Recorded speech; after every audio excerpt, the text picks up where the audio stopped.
بل انظر إلى النبي صلى الله عليه وسلم. ماتت أم النبي صلى الله عليه وسلم فلم يراها،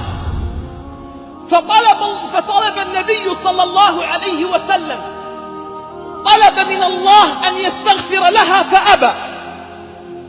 ثم طلب النبي صلى الله عليه وسلم، طلب أن يزورها فأذن الله له أن يزورها. يقول أنس رضي الله عنه: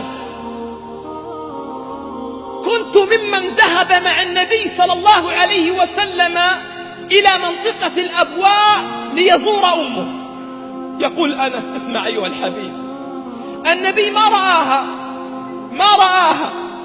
وطلب من الله أن يستغفر لها فلم يأذن الله أن يستغفر لها، إلا أن النبي صلى الله عليه وسلم لم ينسى حقها، ذهب إليها.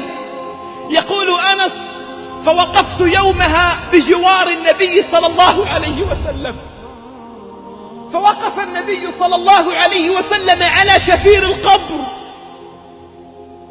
ثم بكى حتى بل صلى الله عليه وسلم لحيته، ثم من شدة البكاء بل صدره من الدموع،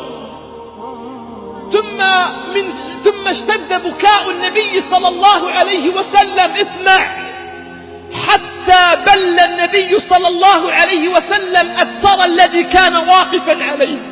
يقول أنس: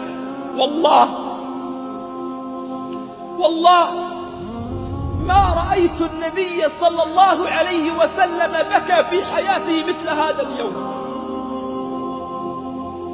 والله ما رأيت النبي صلى الله عليه وسلم بكى في حياته مثل هذا اليوم. النبي صلى الله عليه وسلم يحن إلى أمه